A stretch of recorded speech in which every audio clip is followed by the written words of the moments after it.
আলাইকুম প্রিয় দর্শক, কেমন আছেন? আশা করছি আল্লাহর অশেষ রহমতে ভালো আছেন।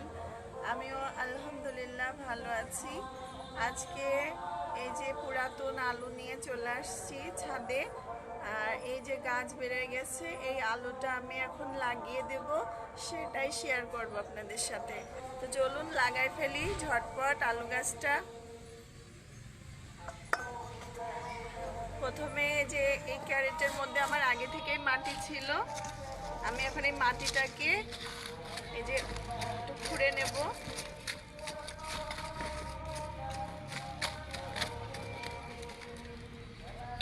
এখন আমি এখানে ভাগ ভাগ করে নেব, এই যে এরকম করে।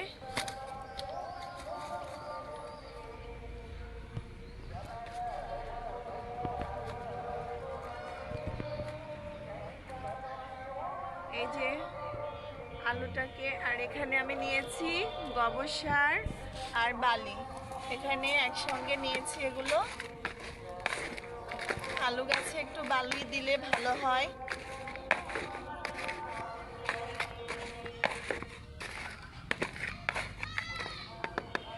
এখন আমি আলুটাকে এভাবে পুঁতে দেব। আপনারা চাইলে এখান থেকে কেটেও লাগাতে পারেন, তো আমি আস্ত আলুই দিয়ে দেব। এই যে এভাবে দিয়ে দিচ্ছি একটা একটা করে। বিসমিল্লাহ বিসমিল্লাহ।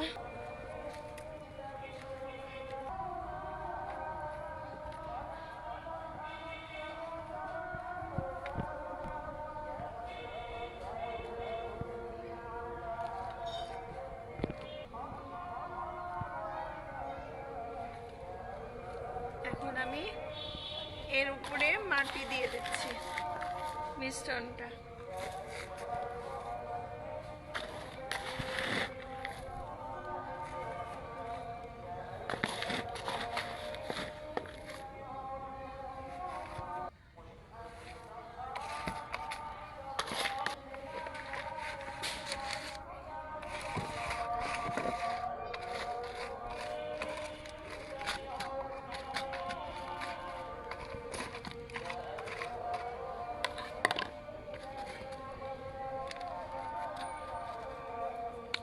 আচ্ছা, এখন এই যে এগুলো দিয়ে দেবো।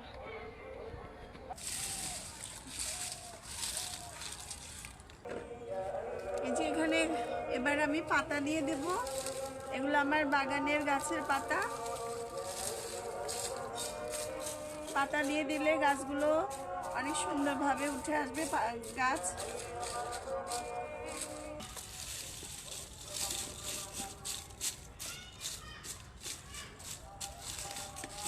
এখন আমি পানিটা দিয়ে দেব।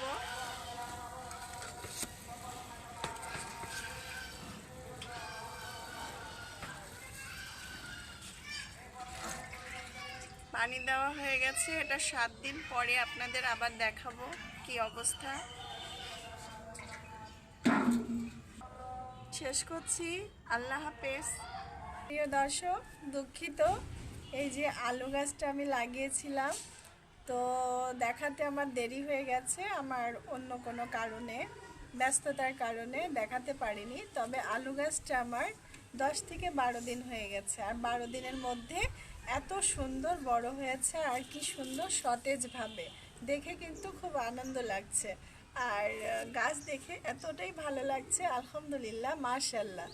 কারণ যারা গাছ ভালোবাসেন, যারা গাছকে এক নজর দেখলেই মন ভালো হয়ে যায়, তারা অবশ্যই মাশাআল্লাহ বলতে ভুলবেন না। আর গাছ আমি খুব ভালোবাসি, আর আস্তে আস্তে আপনারা আমার বাগানে সব গাছই দেখতে পারবেন। অল্প হলেও মনে শান্তি লাগে। এবার কিন্তু অল্প গাছ লাগিয়েছি, সময়ের ব্যবধানে আর কি আসা হয় না ছাদে, তো সেই জন্য আমি আস্তে আস্তে আমি এই চ্যানেলটাকে খুলেছি। আর এই ভালো লাগা থেকে আমার কিছু গাছ ছিল, তো সেখান থেকে আমি ভাবলাম যে গাছ সম্পর্কে কিছু ধারণা আপনাদের যদি দেওয়া যায়, বা এই গাছ আমাদের প্রাকৃতিকভাবে শান্তি দেয়, অক্সিজেন দেয়।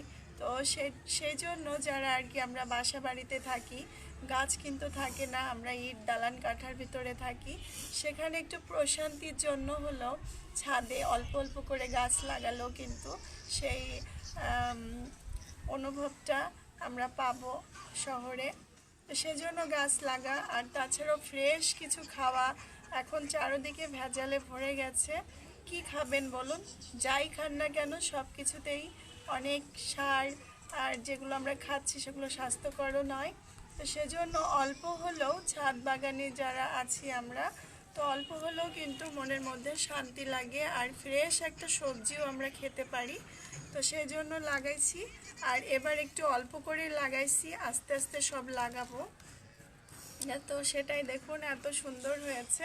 সবাই কিন্তু আলহামদুলিল্লাহ এবং মাশাল্লাহ বলতে ভুলবেন না। তো আজকে এই পর্যন্তই। ভালো থাকবেন, সুস্থ থাকবেন, এই শুভকামনায় এখানেই বিদায় নিচ্ছি। আল্লাহ হাফেজ, আসসালামু আলাইকুম।